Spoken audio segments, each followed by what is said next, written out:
Hey yo, welcome to the Your Face Show.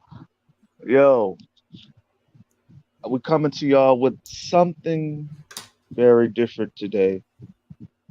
And, you know, it's going to be a very, very awesome show.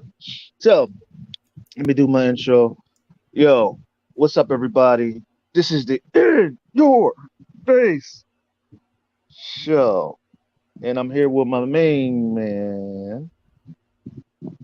Oh, oh, shit. Hold on. Forgot your number. Got your name.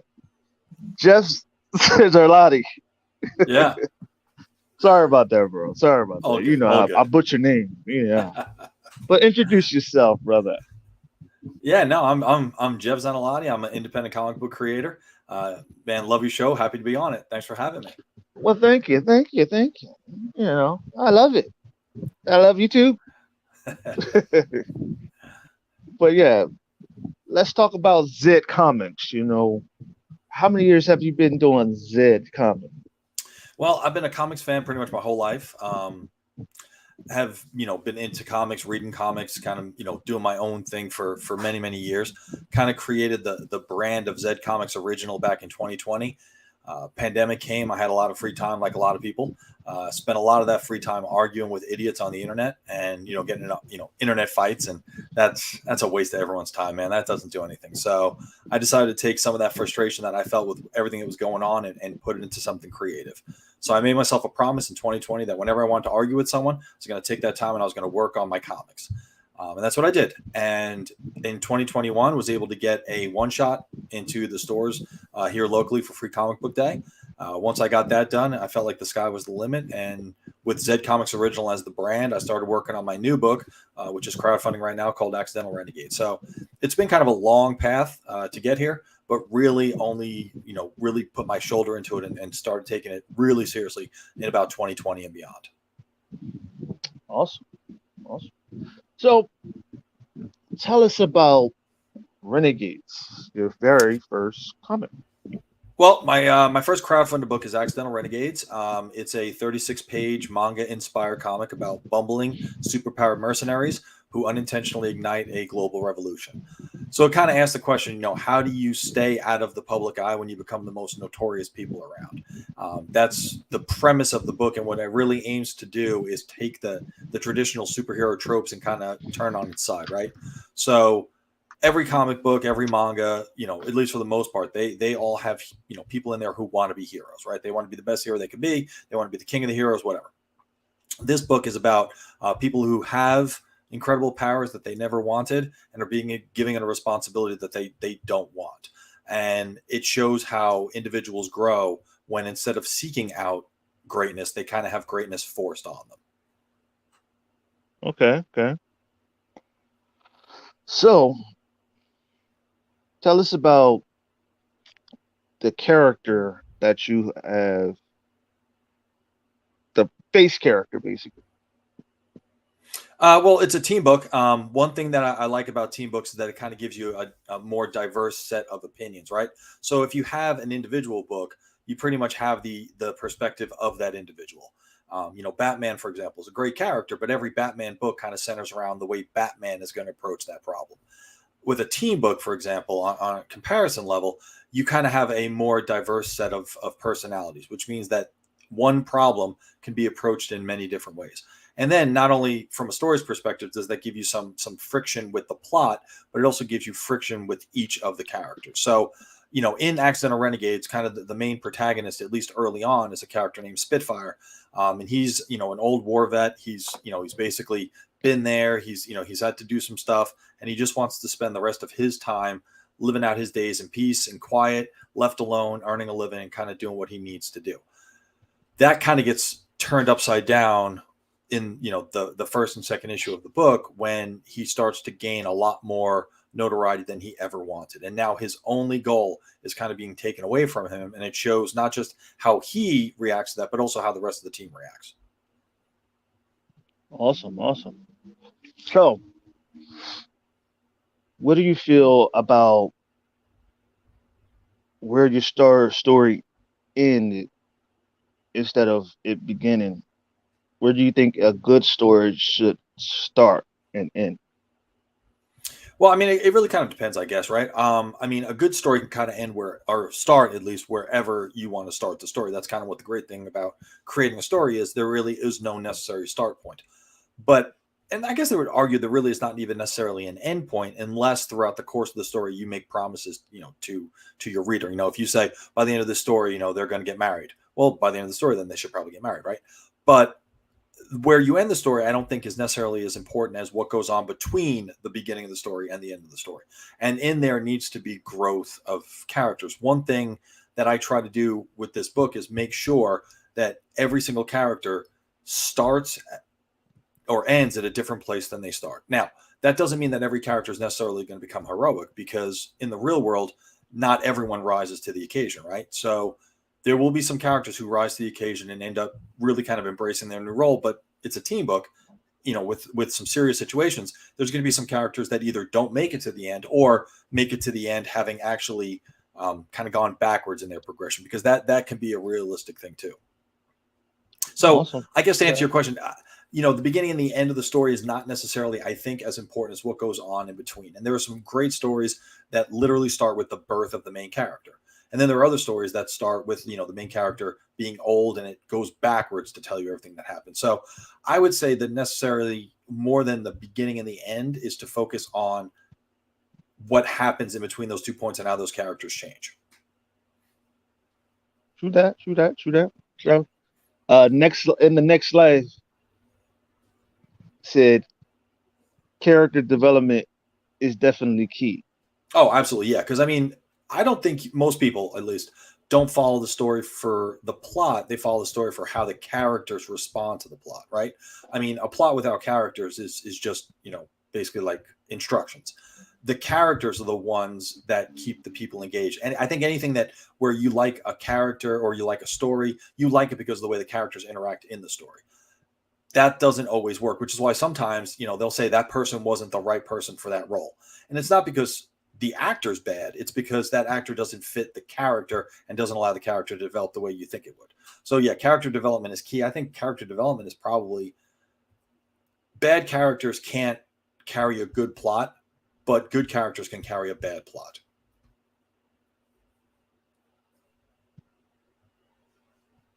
Very understandable. Very, very understandable. Hold on, hold on, hold on.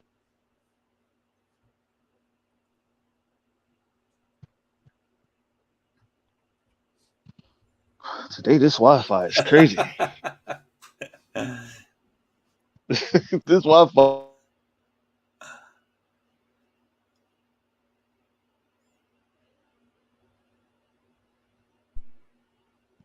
Man, you froze up. Oh, you're back. All right. So, hey, don't mind me. This Hey, damn we'll work Wi-Fi through it. is. I ought to Hey, kick we'll his work. ass. Hey, we got it. We got it. We're comic creators, man. We're used to dealing with problems.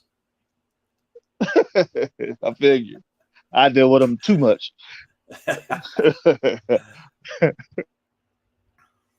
So,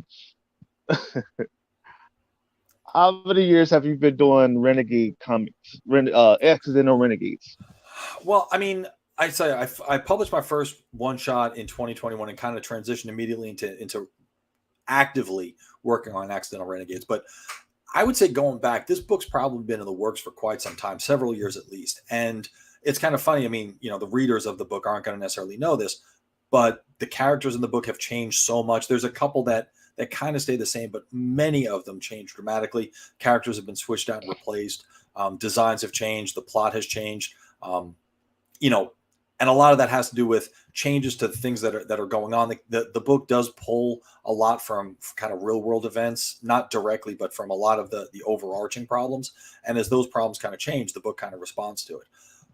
So the actual story has changed a lot, but the idea of a group of people who are trying to deal with a bad situation has pretty much been at the core of it in every iteration. But it has changed quite a lot in the past few years.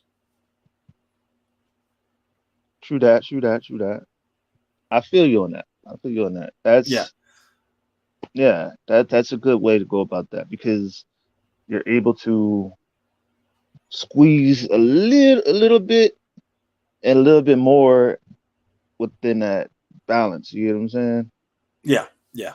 And I And mean, and I think it's got to change, right? Like the first version of your story is probably never going to be what you publish, right? I mean, you it goes through changes, right? It goes through iterations, and you edit it, and you go back and you fix things, and things don't make sense, and and what I do is I don't necessarily I plot out and I write the first issue or at least the current issue, but I have an idea 2 or 3 issues down the road where I kind of want it to go. Now, if where I'm at right now isn't going to get me to that point, I either need to change where I'm at right now and adjust this current script, or I need to come up with a different goal at the end. And depending on what that goal is, I may not want to do that. So the process is constantly getting refined. And I think it has to, because your first draft is never going to be your best draft. So you kind of keep going back and looking at it. And as you look at it, eventually things are going to look differently at the end than when you start. I mean, you're not following a recipe. You're kind of building it as you go. And when you build it as you go, you make changes. So yeah, this thing's been going through several iterations, and it's probably going to go through more. But where I'm at right now is kind of, the first issue's locked.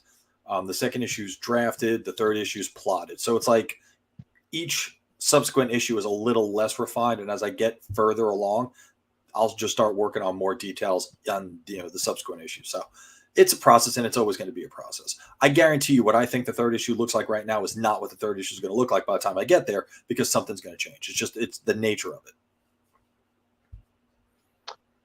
yeah,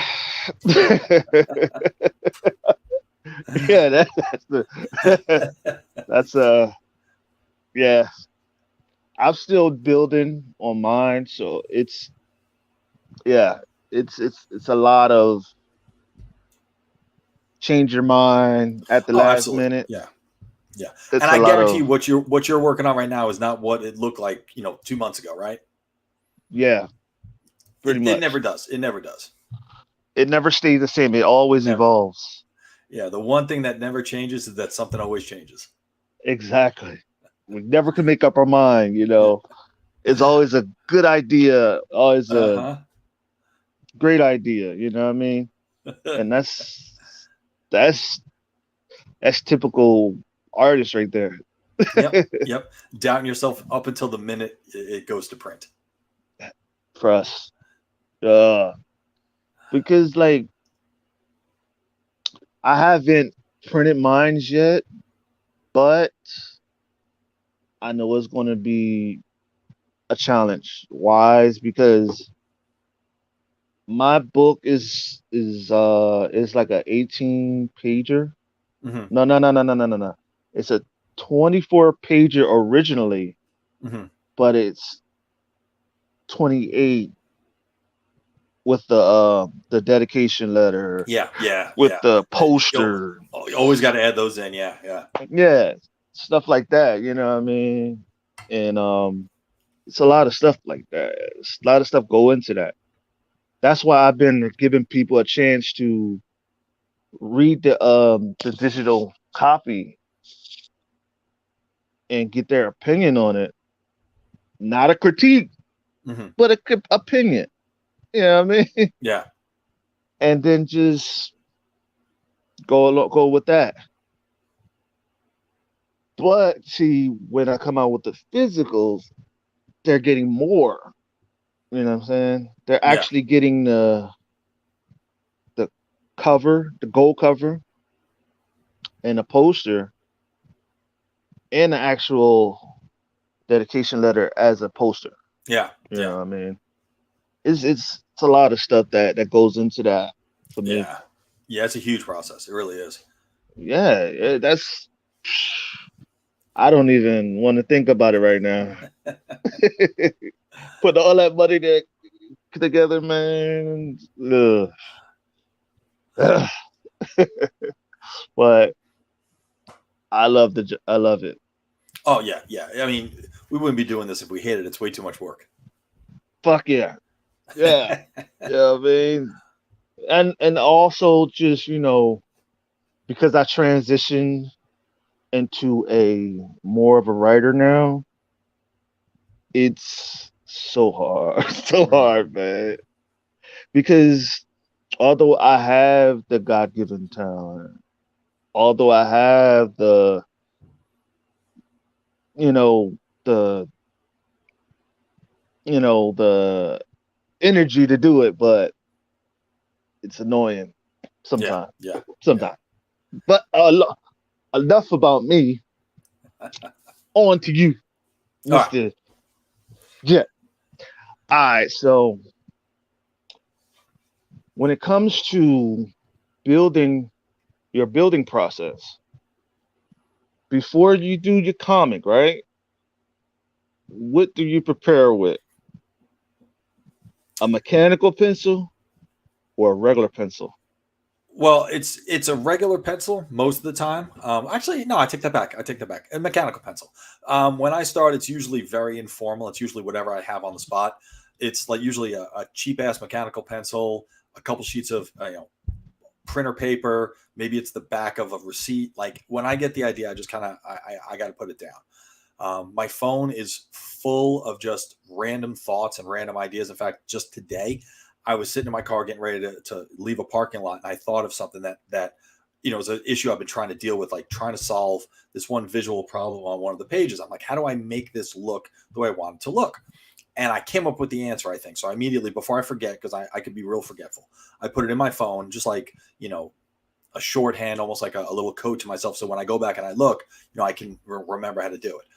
So, when I get an idea, it gets scribbled down. I have, index cards all over with little like character designs on them. I have a phone with all sorts of plot ideas and things to try to remember. If I come up with like a really good line that I really want one of the characters to say, I'm really worried about forgetting that. So I'll put it in my phone. So my phone is just like a mess of all these crazy notes that make no sense when you look at them, but by the time they get into the book are going to be pretty solid. So it's like crappy paper, mechanical pencil. I have a sketchbook that I usually forget. So it's like whatever I have on me is what I end up using. And then my phone is where I keep most of my notes for writing. That's kind of how I started. Now, when I actually get into the process of the creating, that's where it gets a little bit more, I guess, improvisational, right? It's kind of like jazz. Because I'm writing and drawing, I can kind of bounce around back and forth without it really damaging the product because I don't have a collaborator who's waiting on the script. A lot of guys, they'll write and then they'll send it off to an artist, right? So if the script isn't tight, the artist can't work, right? So it's not like, I don't think, at least a lot of these writers are like, all right, here's page 1, 7, and 9, and I'm going to figure out the rest. Like they can't do that. So you kind of have to write it first. But when you're writing and drawing, kind of, as you can kind of go back and forth. So like, there have been times where I'm like, all right, I have the first 15 pages tight. After that, I'm not 100% sure how I want to make this transition, but I know how I want to end. Well, I could start Mm-hmm. drawing all those other pages and just leave the center blank for now until I figure out how I want to really make that transition. And then what usually happens is as I'm working, it kind of comes to me and then I'm able to do it. But you can't do that if you have a collaborator, because you can't send your artist the script with half the script missing. Like you just can't do that. That Mm-hmm. in addition to being unprofessional, it's as an artist, I don't know how you'd work that way. But when you're your own collaborator, you can do that. So, I've had, times before where I was like on page 5, I'm like, all right, I know how to do the first 5 pages.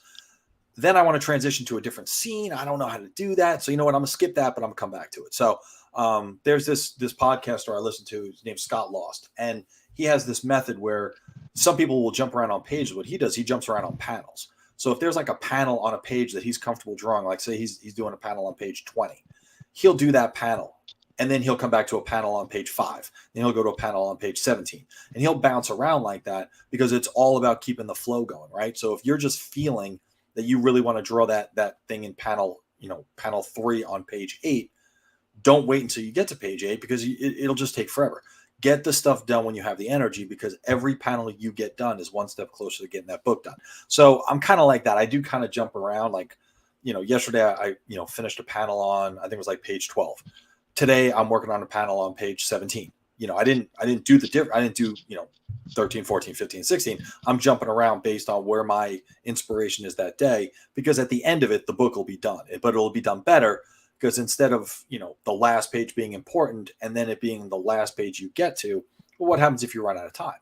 What happens if you're against the deadline? Now, one of the most important pages in your book isn't really getting the attention it deserves. So I have no problem moving around because I know that it means that the process is going to be done a little bit more quickly and it's going to be done a little bit better. So to kind of answer your question, I don't have an answer. I'm all over the place, but it's just me.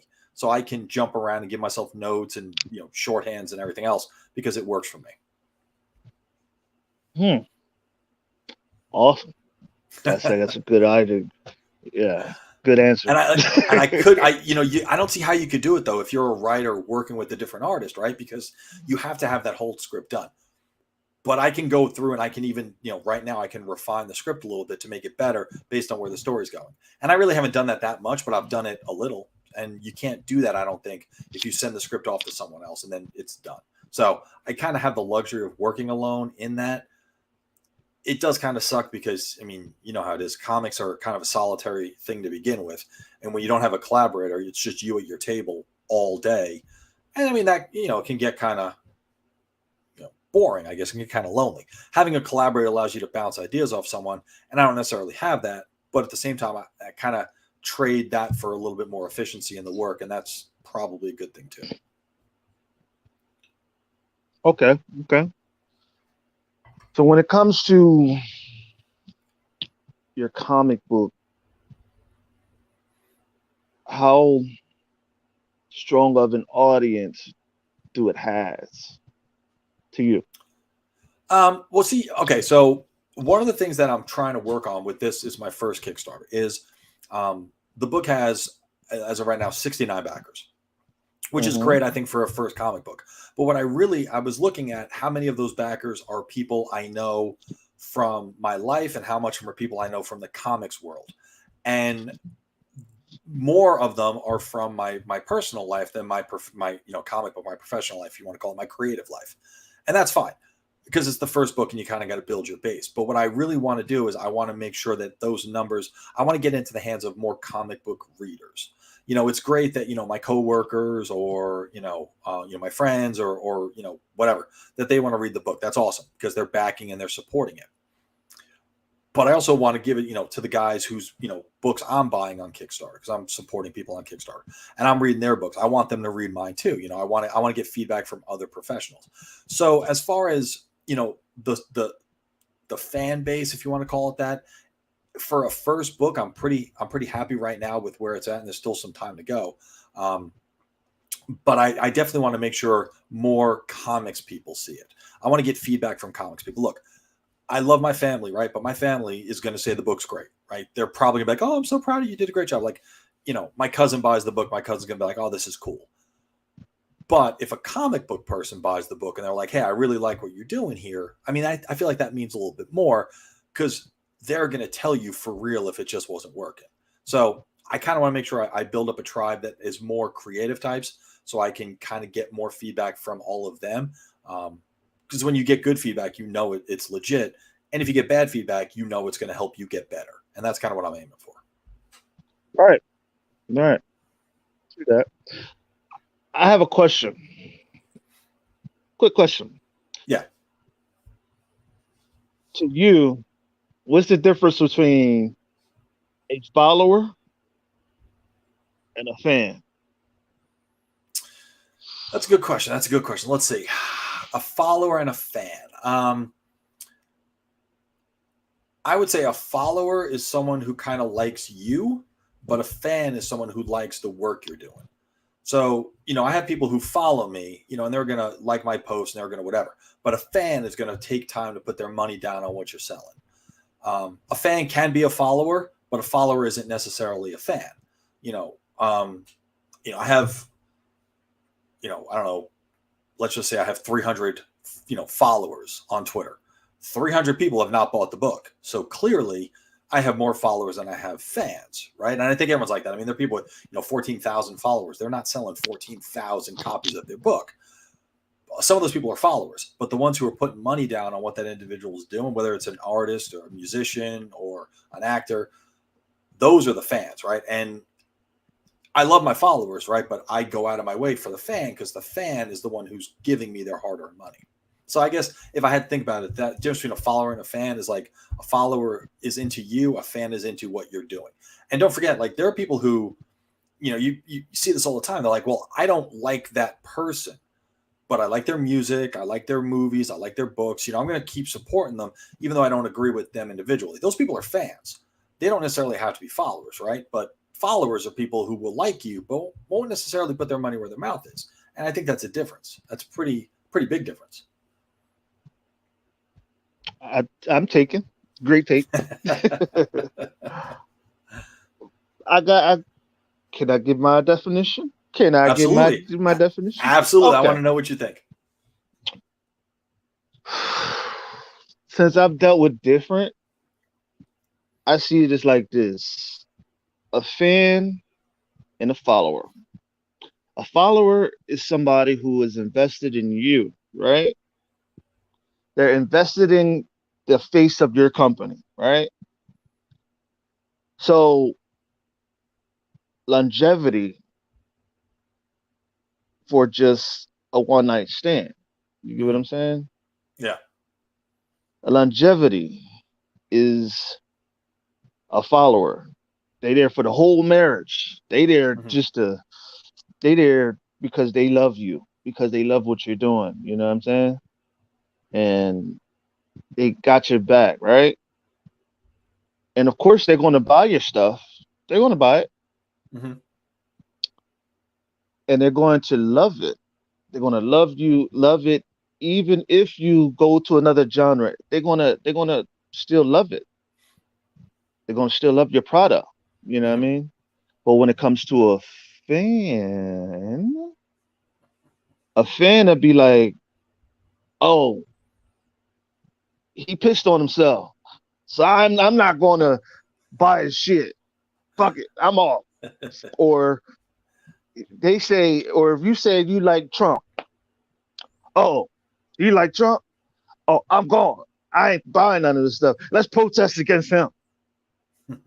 If he like Joe Biden, oh, I don't like Joe Biden.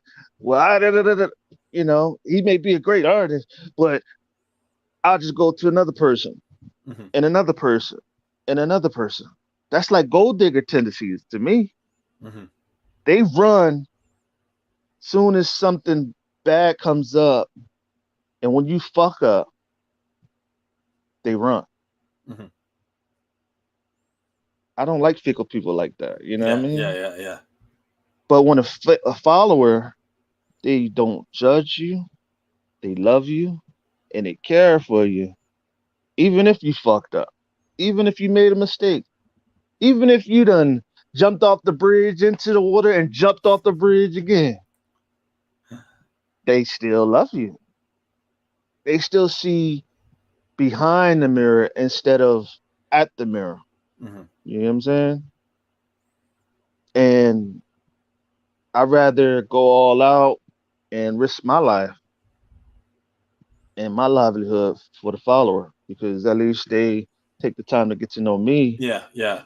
Because once you take the time to get to know me, you take the time to get to know my character that I'm creating, which is me, Mhm. and what's come from me. You see what I'm saying? Yeah. Yeah. Yeah. That makes So sense. it's just difference of opinions, but still great takes. You know what I Yeah. mean? It's not to come down on nobody, just different walks of life, Mhm. different takes on it and different scenes. And I understand, what I mean? And that's why I said, hey, you know, you may go all out for the fan, I go out for the follower. Hey, still going to the same place. Yeah. Yeah. You know what I Absolutely. mean? Yeah. But when it comes to your journey into the comic book industry, have you met some jerk offs in the industry? Not too many, but yeah, a couple. A couple. Most of the people I've met, have been pretty cool. But one thing that I will say, and I think this is important for anyone who's trying to get in, you got to be careful that you just don't accept everyone's friendship, right? Like you got to kind of be able to make sure that the people you let into your circle are the ones that are going to help build your brand the way you want. Because there's a lot of people out there that they say they want to help, but they really just want you to make them look good. And I've ran into a couple people like that, and I did not did not stick around, in their circles. Most of the people that I met have been awesome. And I've been really fortunate in that. And those awesome people will then introduce you to other awesome people. But once you start getting in with like toxic groups or toxic people, now those toxic people are just going to continue to increase more toxicity into, your brand. And I work way too hard on this to let anyone fuck it up. So like my thing is I'm going to surround myself with people who are going to elevate me, even if they challenge me. Like I've got circles of folks that are phenomenal creators and they're raising the bar and they're forcing me to get better. They're not wasting my time with stupidity. And that's kind of what I want, because stupidity is not going to get me where I need to go. So yeah, I've run into a couple of people that are, less than the kind, if I don't want to hang out with you in real life, I'm not going to hang out with you, in the comic world. Right. So I've run into a couple of those people, not too many though, not too many, a couple. And it didn't last. I didn't stick around, with those guys. It just separate yourself from that, because you put too much work into something that is it's like your child. It's your labor of love. Don't let anyone mess that up. And that'd be my advice to anyone who's new to this is do not get involved with people that are going to bring you down. Share my definition. I ran into a lot of dickheads, a lot of assholes. So, you know, I can't see how they could be assholes and troll people and treat people like shit. But it's like, to be honest, you do have to be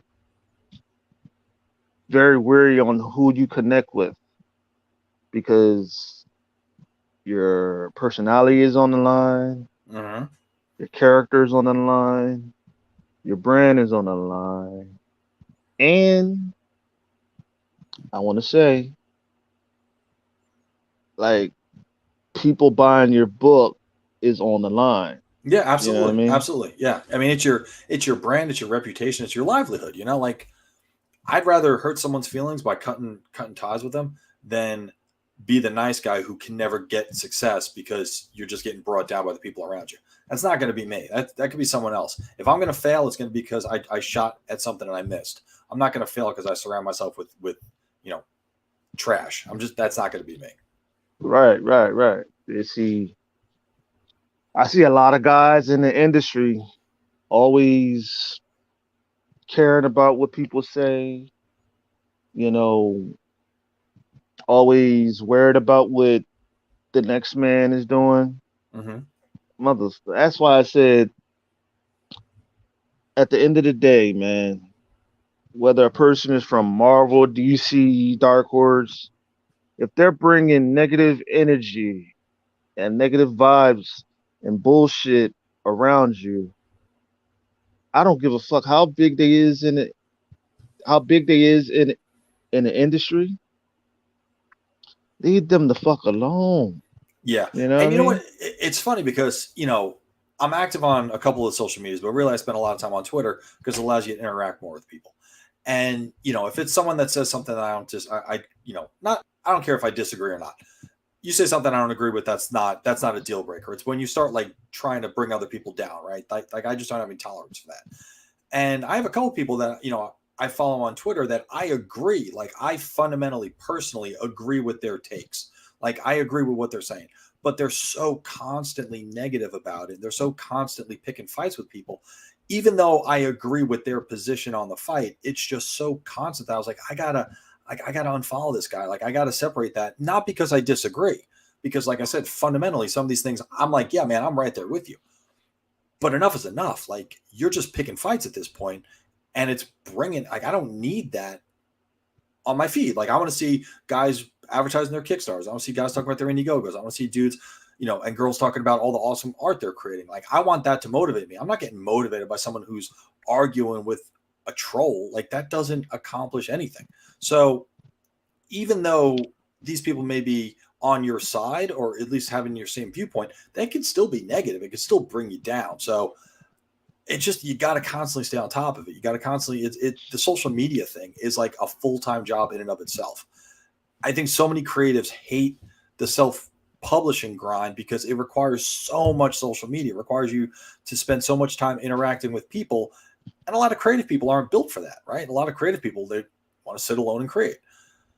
But this constant grind of social media, it brings a lot of people down, I think, because it is a lot of work, and it's a lot of work that you have to do every day because things change fast. And if you're caught up in the middle of it, I mean, I could be a long, deep hole to try to climb out of. And like I said, I spend a lot of time worrying about it because I don't want it to be me. Right. Well, yeah. See, a lot of the stuff that is going on in this industry, it's very unsolicited. You know what I'm saying? Yeah. And they don't Yeah. give people the time to like they don't even allow you to be yourself in society. Yeah. You know what I'm saying? And that's why I feel like the comic book industry is it's fallen. You know, it used to stand alone, but now it's like pandering and because you want him to like your shit, you're pandering to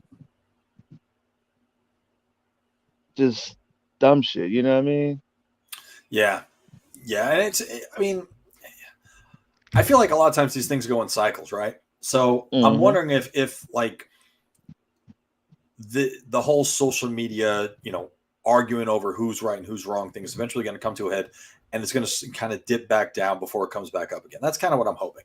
I don't know if I'm going to be around to see it, but it's like you said, there's so much pandering, there's so much animosity towards each other, and it's really getting in the way of just creating things. But everyone wants to interject their personal beliefs into everything someone else does. Now, I have my beliefs, you have your beliefs. It's always going to kind of get into the work a little bit. I know it does. In fact, in some cases, I lean into it. Like I let it happen.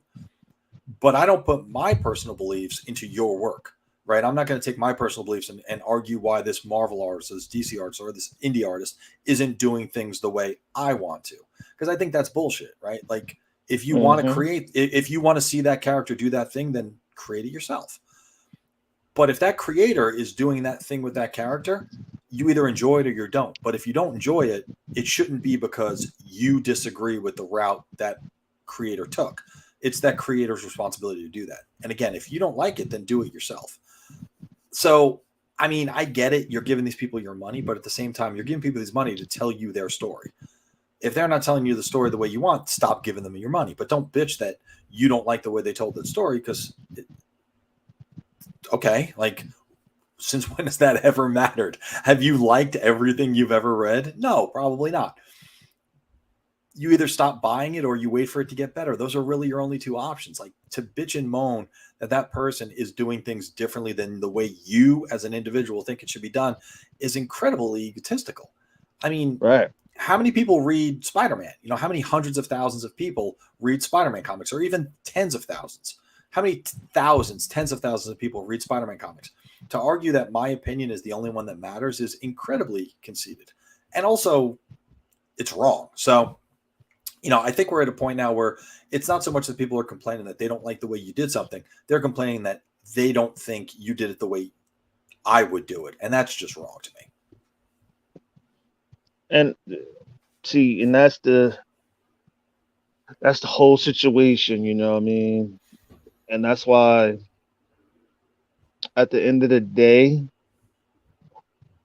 it's so weird, man. Like when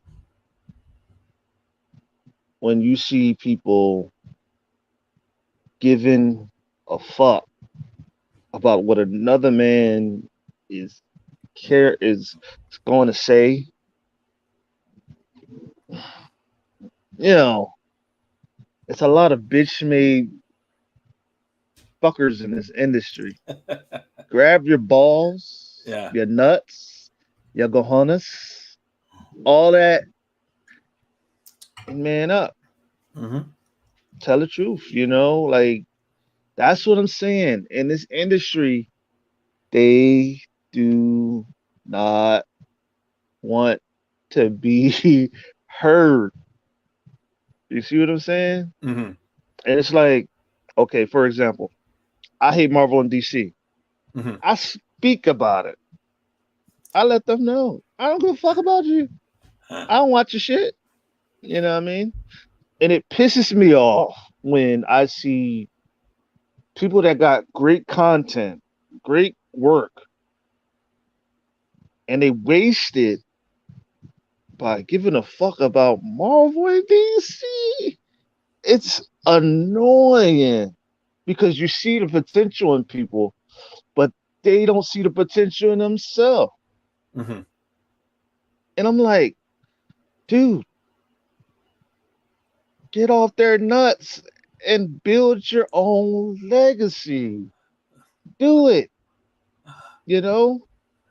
Because at the end of the day, why are you doing your comic? What? Why?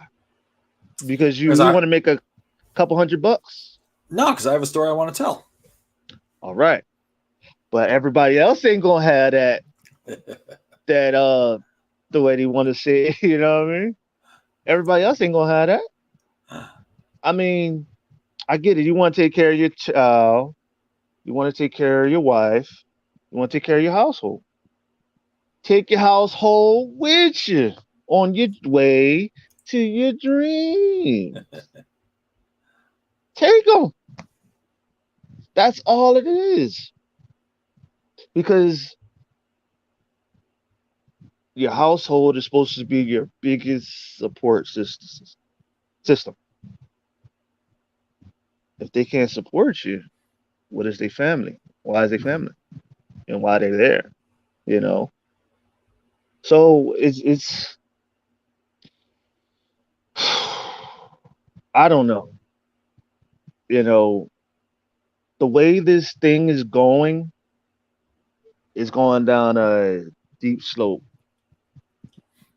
And it's like nowadays everybody want to make a Spider-Man. Everybody want to make a Deadpool.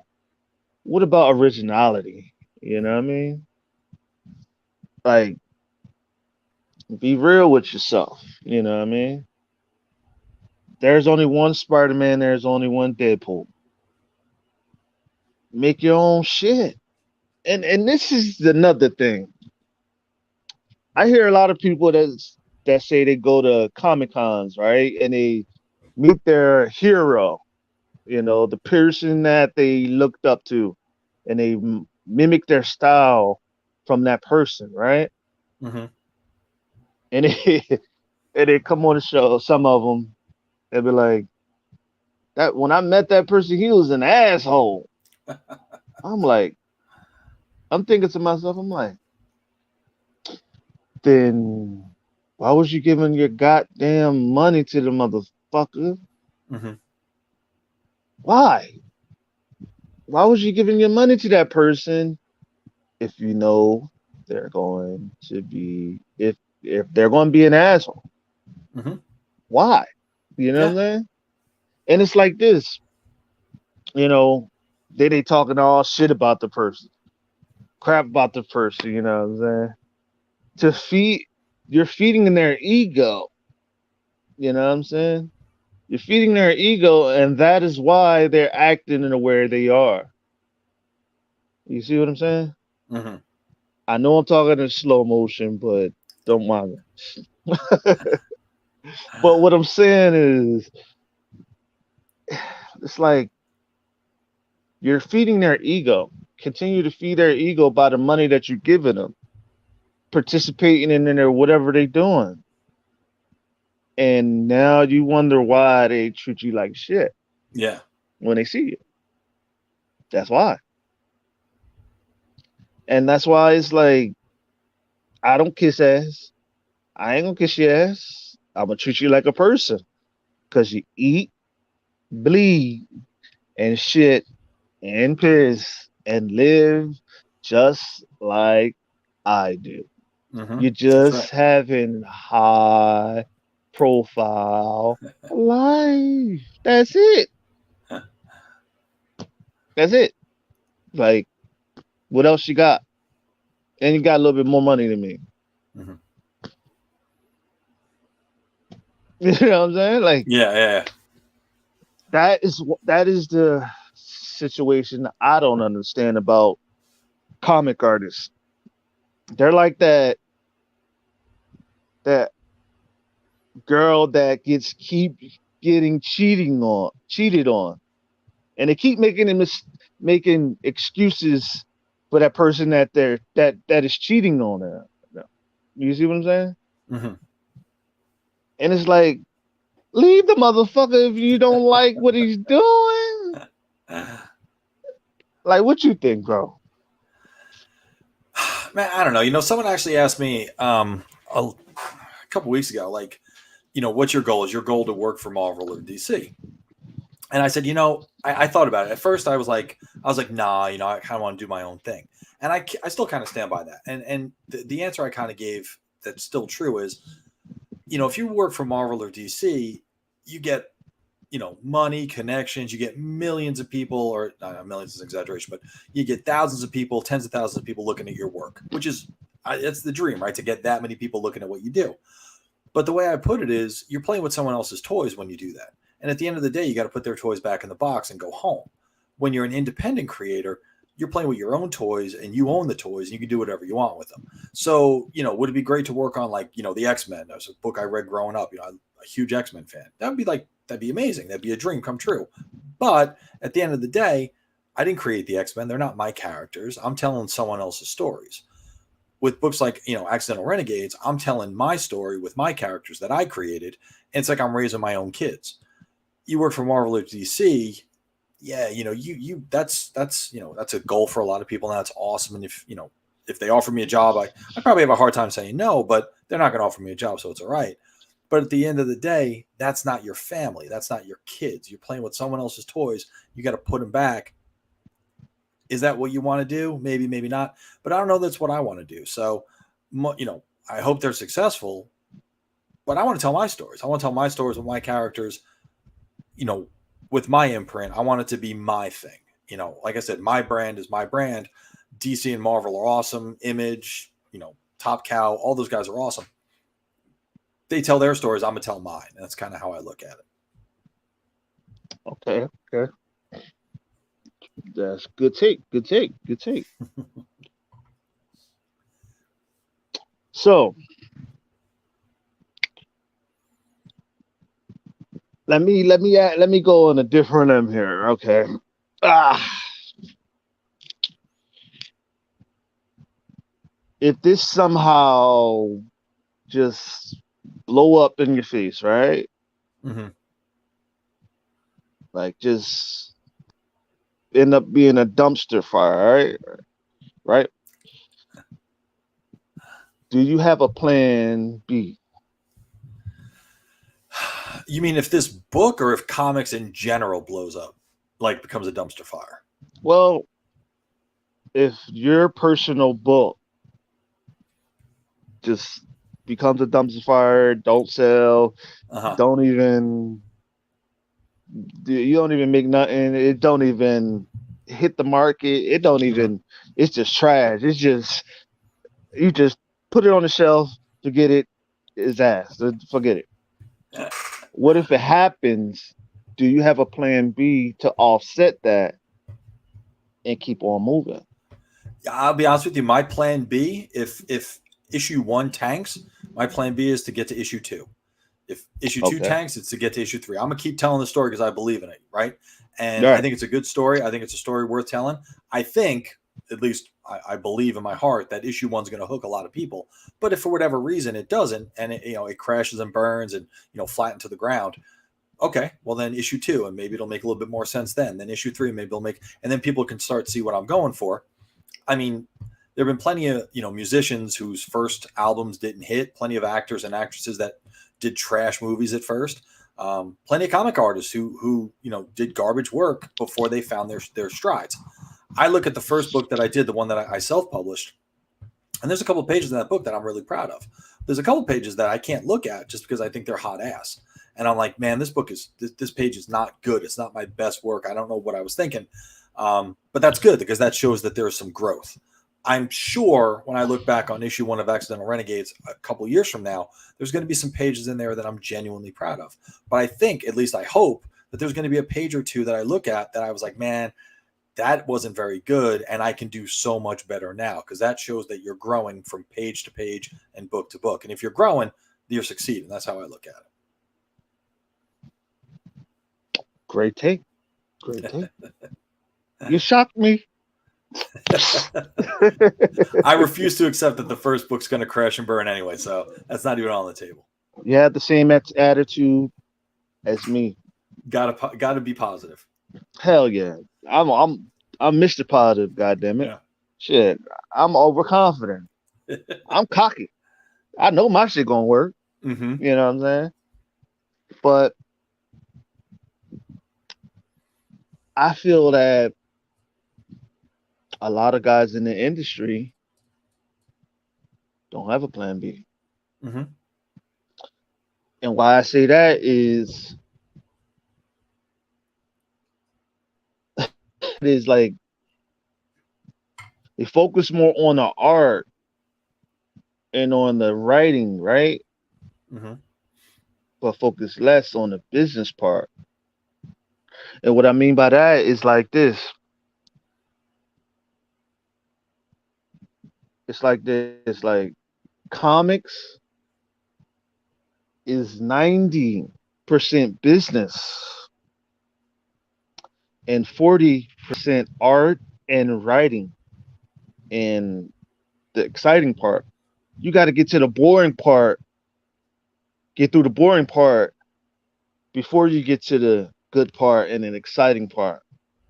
Because business is just boring, Yeah. Yeah. very boring. It's hard too, a lot of money. Yeah. But when you get to the good part, a lot of people try to skip to the good part. Things don't work like that, baby. Things do not work because you could be an artist, right? But if you're going to call yourself after a brand, like say like for example, okay, I just came out with my own comic book, right? It's called Jarhead, right? Mm-hmm. Pick it up, y'all. All right, but it's it's called Jarhead, right? And I just go out and I say I have a comic book. My comic book is called Jarhead, and people just pick it up, right? And people ask me, "Do you have a comic book company behind you, like a Mm-hmm. publishing company?" Well, no, I'm just a person that just came out with a comic book. That's it. Yeah. You don't have a name behind you, like a brand. You know what I mean? And then when you're coming with that brand, you got to be able to speak about that brand and your comic book. Because what it's gonna look like, what would you like? You're gonna look crazy speaking about just a comic book. Yeah. Oh, I got a comic book. Okay. Spider-Man is a comic book, but what would Spider-Man be without Marvel? Mm-hmm. Huh? What will Batman be without DC? Or what would uh accidental Renegades be without Z Comics? Mm-hmm. You got to promote Yeah. your brand and your comic, your product.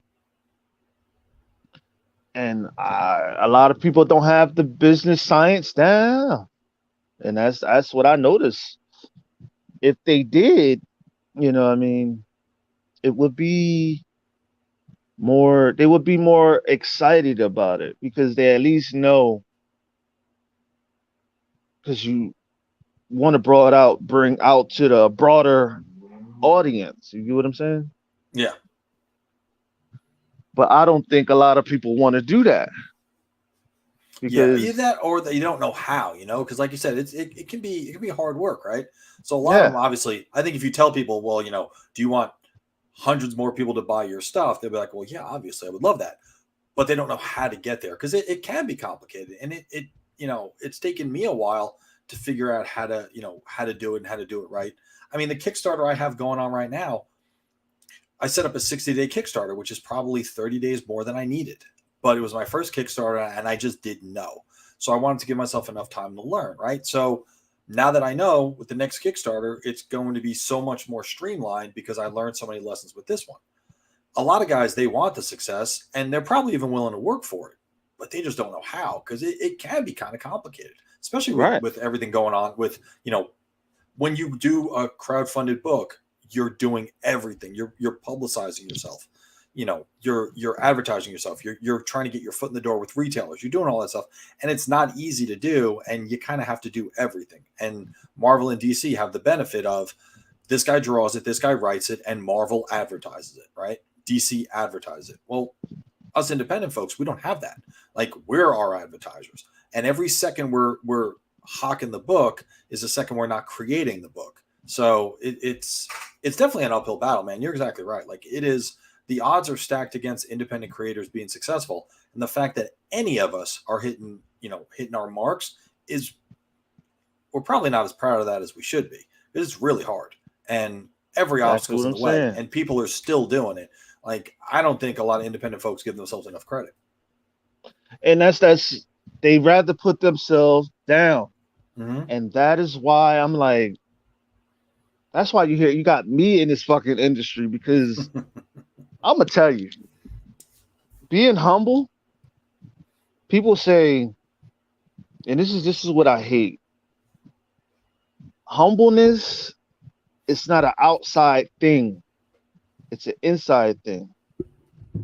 Yeah. Humbling your heart means lowering oneself, right? But people like to put their own self down. Yeah. And be like, oh, I ain't that great. I still got a lot of work. No, fuck that. I'm cocky. I'm arrogant. So you can't tell me anything. I know I'm great. I know I'm going to be the best. I know Jarhead's going to be the best. And see, that's confidence is going to bring people to you. And it's going to get people to hate you. Yeah. Because you have that I keep stuttering. The it factor. You know what I'm saying? But not a lot of people have that. Either you have it or you don't. You know what I'm saying?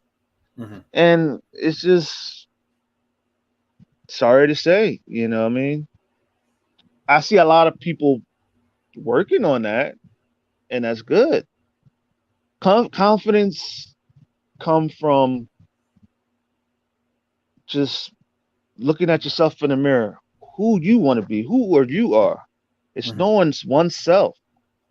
It's knowing who you are. Yeah. That's what it's all about. It's not about, see, people think, you got to be humble for somebody to like you, somebody to care for you. No, because society's humbleness is all about, putting yourself down and lowering yourself and building other people up. No. See, true humbleness is building yourself up and building everyone else. When it comes to like what I'm saying is, when it comes to, okay, real humbleness come from the heart. You get what I'm saying? And it's basically, it's lowering oneself and building God up. You know what I'm saying? Exalting God, because in the end, he's going to exalt you. You know what I'm saying? If you're a spiritual person, Right. you know what I mean? But that's what I'm saying. You know what I mean? Not a lot of people believe in God, but I'm just putting it in that way. You know what I mean? Just to make a point.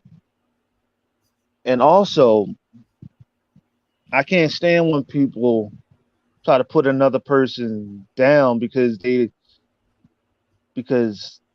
feel threatened. You know what Yeah. I'm saying?